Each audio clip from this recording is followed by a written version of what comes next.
Good morning, students, and welcome in class 10th Economics.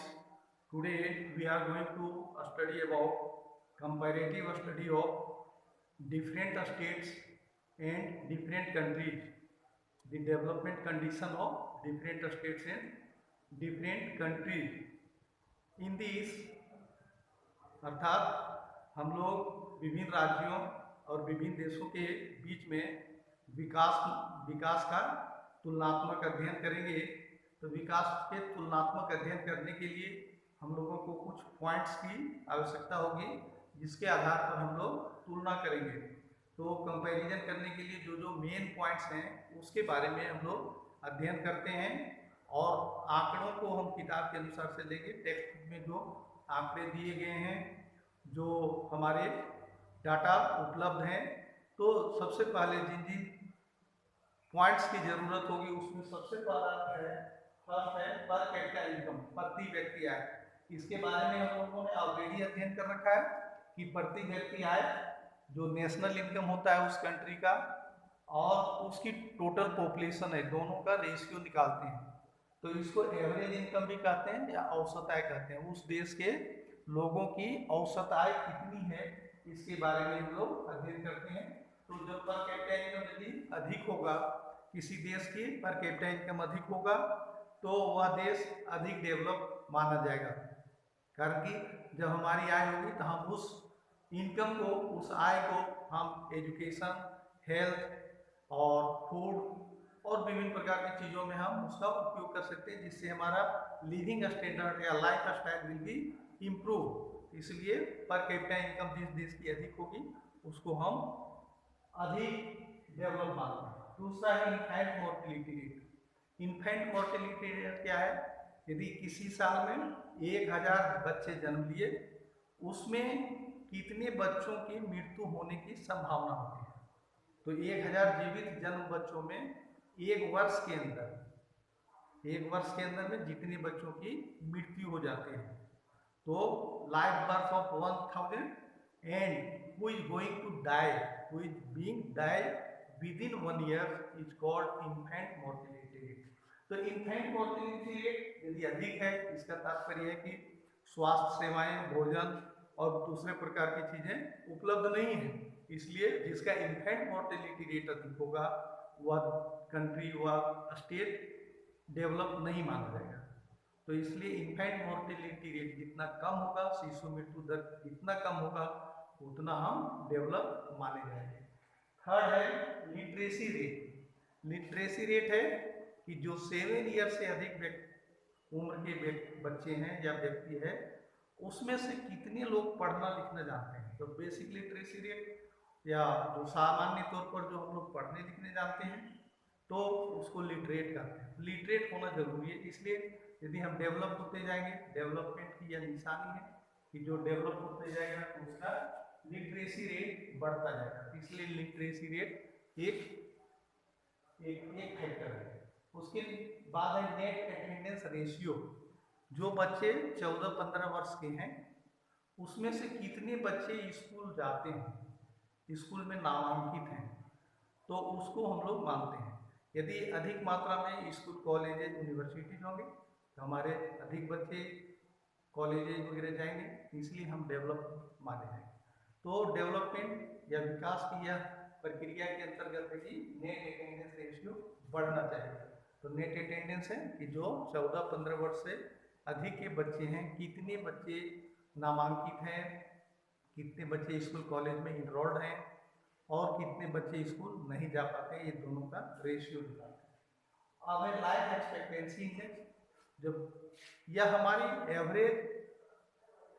Average age को denote करता है, यह औसत आयु को, जो हमारी संभावित औसत आयु है, अर्थात हम कितने वर्ष जीवित रहेंगे, यह डिनोट करता है। इसको हम लाइफ एक्सपेक्टेंसी इंडेक्स कहते हैं।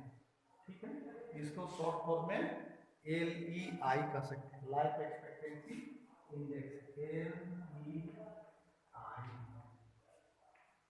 तो लाइफ एक्सपेक्टेंसी इंडेक्स की जीवित रहने की संभावना, एवरेज एज, इसको लाइफ एक्सपेक्टेंसी इंडेक्स कहते हैं।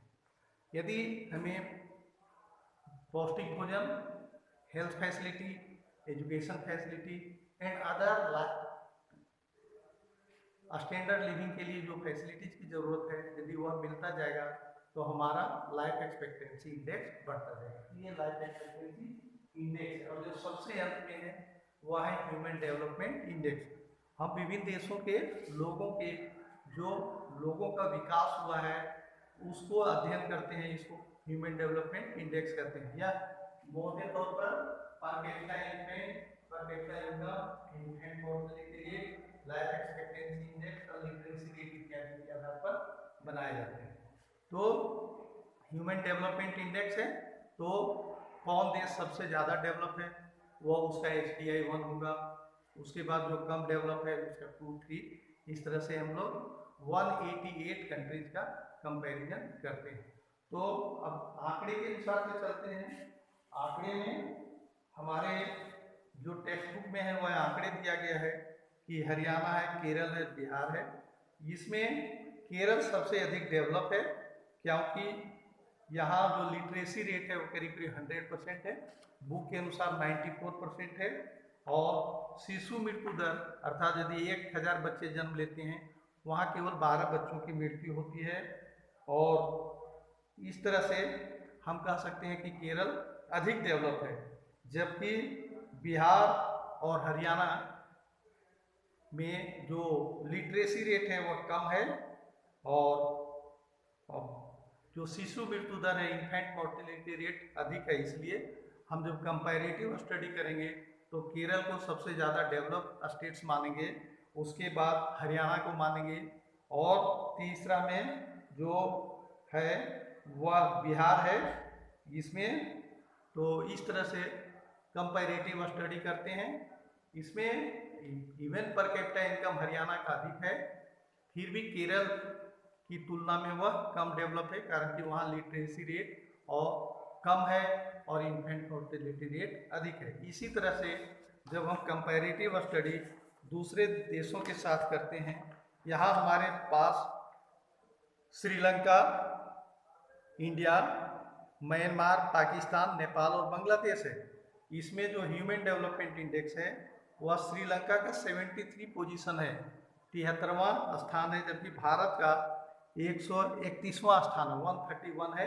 तो इस तरह से कह सकते हैं कि भारत की तुलना में श्रीलंका का जो विकास हुआ है वह अधिक है। पर कैपिटा इनकम भी श्रीलंका का अधिक है। उसका जो लाइफ एक्सपेक्टेंसी इंडेक्स है वह 75 ईयर्स है, जबकि भारत का अभी करीब करीब 70 ईयर्स के आसपास है। तो इस तरह से हम विभिन्न देशों का तुलनात्मक अध्ययन करते हैं। तो ये विभिन्न प्रकार के जो कंपैरेटिव स्टडी के फैक्टर्स हैं इसका अध्ययन करना है। इसके बारे में आप नोट्स बनाएंगे, इसको समझेंगे और आपके बुक में जो आंकड़े दिए हैं उसका कंपैरेटिव स्टडी करेंगे। तो इसमें से इस चैप्टर के अंदर में ये सब चीज़ों का अध्ययन करना है। और एक चीज़ बचा रहता है और विकास की धारणीयता है, उसको अगले चैप्टर्स में हम लोग पढ़ेंगे कि विकास की अगले या कल हम लोग पढ़ेंगे कि विकास की धारणीयता क्या है या धारणीय विकास क्या है, सस्टेनेबल डेवलपमेंट क्या है, इसके बारे में।